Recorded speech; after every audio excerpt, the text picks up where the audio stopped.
Hello, and welcome to Real Talk Counseling Connections. I'm your host, Tamisha, a licensed professional counselor in Texas. This is the place where we unravel the complexities of anxiety, social struggles, and personal growth, especially for teens, parents, and women navigating life challenges. Each episode, I'll share practical advice, creative solutions, and host honest conversations using fictional stories to help you build self awareness, confidence, and joy. Quick reminder though, while I'm a licensed therapist, this podcast is in no way a substitute for therapy. It is only for educational purposes only. So if you need personalized support, please reach out to a mental health professional in your area. Now, let's get real, transform your life one episode at a time. Hey everyone, and welcome back to Real Talk Counseling Connections. Today we're talking about something that's on every parent's mind. How do we raise kids who can tackle life's challenges head on? As parents, we all want to protect our kids from failure, disappointment, and frustration. But what if I told you that stepping back and letting them struggle a little bit might be the best thing we can do for them? That's right. Today's episode is all about raising little problem solvers, empowering kids for life's challenges. And trust me, by the end of this episode, you'll walk away with practical strategies, a fresh perspective, and maybe even a little more confidence in your parenting journey. But before we dive in, I want to take a moment to let you know that while I'll be sharing stories and examples throughout this podcast episode, any client stories I mention are based on fictionalized scenarios. This is to protect the privacy and confidentiality of real clients while still providing relatable and meaningful insights. My goal is to create a safe space for learning and growth, and that starts with respecting boundaries. So let's get started. Let me paint a picture for you. Imagine this. Your 8-year-old comes home from school, tears streaming down their face because they forgot their homework. Your first instinct is to rush to the school, talk to the teacher, and fix it for them, right? But what if instead of swooping in to save the day, you sat down with your child and said, that's tough. What do you think you can do to make sure this doesn't happen again? Sounds simple, but here's the thing. This small shift in how we respond can have a huge impact on our kids' ability to solve problems, build resilience, and grow into confident, capable adults. So today, we're diving into how we can teach our kids to be problem solvers, drawing from the wisdom of Dr. Daniel Amen and Dr. Charles Fay's book, Raising Mentally Strong Kids. Plus, I'll share some realistic examples and actionable tips you can start using today. Let's start with the metaphor that really hit home for me, learning to ride a bike. Think about it. When your child first learned to ride, you're right there holding onto the back of the seat, keeping them steady. But eventually, you have to let go. And yeah, it's scary for them and for you, but that's the only way they learn to balance and ride on their own. So the same goes for problem solving. If we're always holding on to the seat, always stepping in to fix things, our kids never learn how to navigate life's bumps and curves. And here's a real life example. Let's say your 10-year-old is struggling to organize their school supplies. Instead of doing it for them, you can sit down together and brainstorm different systems. Maybe they decide to use color-coded folders or a special homework bin. The key is letting them choose and implement the solution. And yes, they might mess up. They might forget their folder or lose a pencil.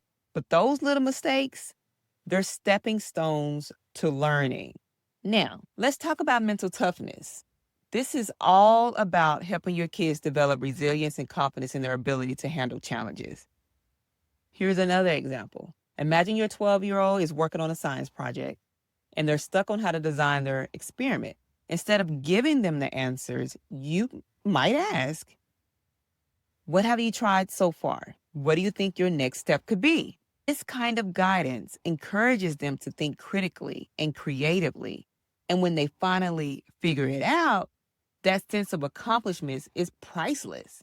One strategy I recently heard about that I really love is creating challenge days at home. So maybe you set up a family puzzle competition or have everyone try a new recipe together. It's a fun way to normalize problem solving and show your kids that it's okay to struggle and even fail as long as you keep trying. So let's dive deeper into building mental toughness because this is such an important skill because life is full of challenges, both big and small. And the sooner your kids learn to face them head on, the better equipped they'll be for whatever comes their way. All right. Here's a fictitious story to illustrate this, right? So imagine a 9-year-old named Mia. Mia loves playing soccer, but she's been struggling to score goals during her games. After a tough match where she missed a few shots, she comes home feeling defeated. She tells her mom, I'm just not good at soccer. I want to quit. Now, as a parent, it's tempting to say, oh, honey, you're amazing. Don't worry about it. But Mia's mom takes a different approach. She says, I can't see how frustrated you are. What do you think you can do to improve? Now, together, they come up with the plan. And afterwards, Mia decides to practice shooting goals for 15 minutes every day after school. Her mom cheers her on, but doesn't do the work for her. And over time, Mia starts to see improvement. She doesn't score every time, but she's getting better. And more importantly, she's learning that effort and persistence pay off. This is what mental toughness looks like. It's not about being perfect or never failing. It's about getting back up, trying again, and believing in your ability to grow. And that's what we want to strive for in our children. We want little problem solvers. One way to foster this at home is by creating a challenge jar. Write down age-appropriate challenges on slips of paper, things like try new food, learn a new skill, or solve a puzzle without help. Each week, your child picks a challenge to tackle. Celebrate their effort, not just the outcome. This helps normalize the idea that challenges are a normal part of life and that they're capable of overcoming love. All right, let's get real for a minute. Sometimes as parents, we have to practice a little tough love. And no, this doesn't mean being harsh or uncaring. It's about showing our kids that we believe in their ability to handle challenges. For example, say your team forgets their soccer cleats for practice. Instead of rushing home to grab them, you let them face the natural consequences. Maybe they have to sit out for part of the practice. And later, you can talk about what they learned and how they remember next time. Now, I can't say that your teenager will not be upset with you because you didn't go home, pick up their cleats, and bring it to them for practice. But it's so important that you talk about why you didn't go home and grab them for them, because it is a natural consequence. If you forget to bring your homework or if you forget your work badge, say, for instance, your teen is working and they forget their badge or their ID, guess what? They can't get in the building at work or they can't turn in that assignment. Or they have to explain to their teacher, I forgot my homework at home, or can I turn it in late? It puts it back into their hands. Now, let's talk more about tough love. This is one of the hardest part of parenting because it requires us to step back and let our kids experience discomfort. But here's the thing. Tough love isn't about being cold or distant. It's about showing our kids that we believe in their ability to handle hard things. So let me share another fictitious example. Meet 14-year-old Jake. Jake has a habit of leaving his chores until the last minute. His mom has reminded him over and over again to clean his room, but it's always a battle.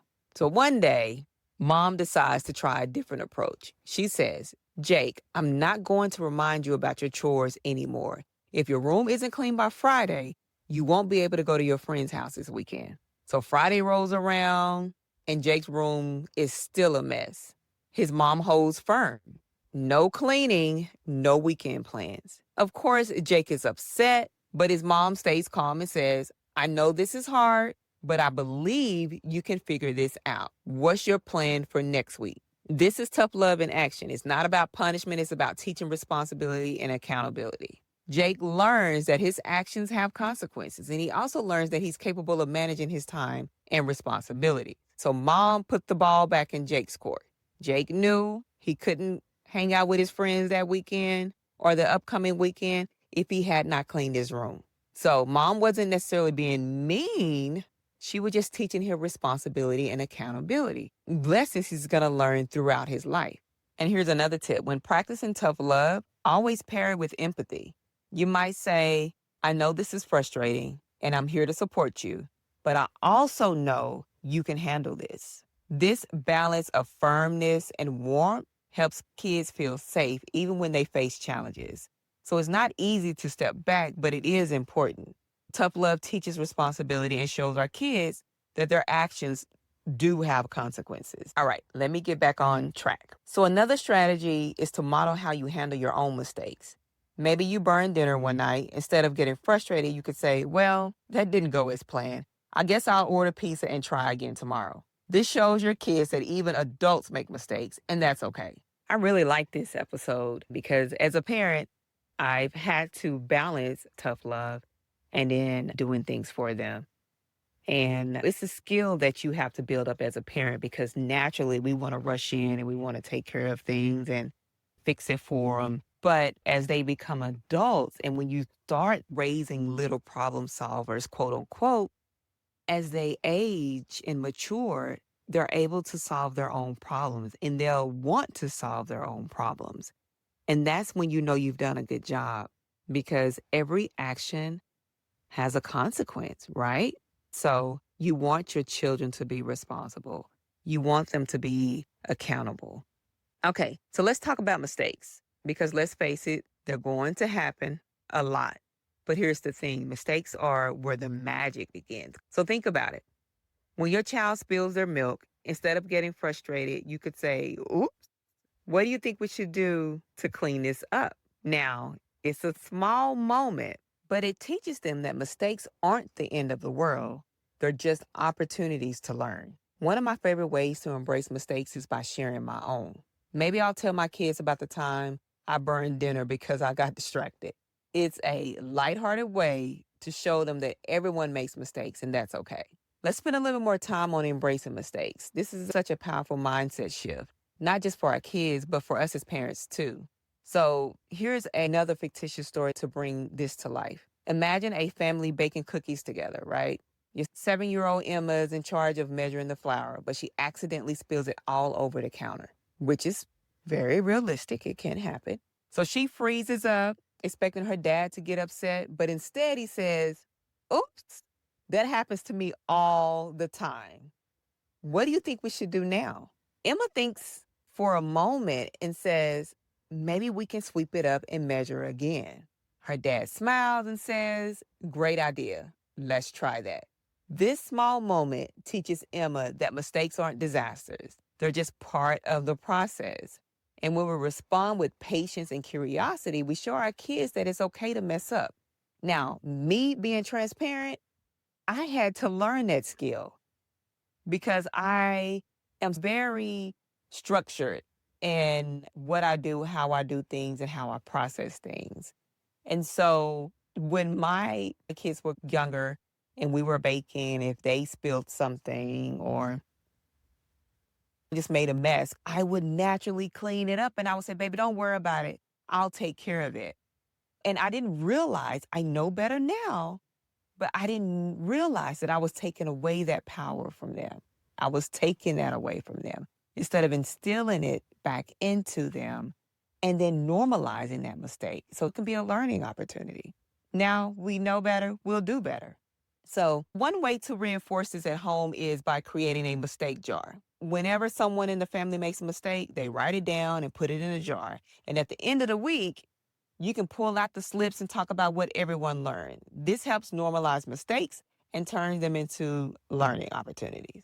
The idea of creating a mistake jar, you already know that there's some talking points that allow everyone to grow, an opportunity to learn after pulling whatever that is out of that jar. So it's going to be a conversation piece. And that decreases that anxiety around what are we talking about. So as we wrap up today's episode, I want to leave you with this thought.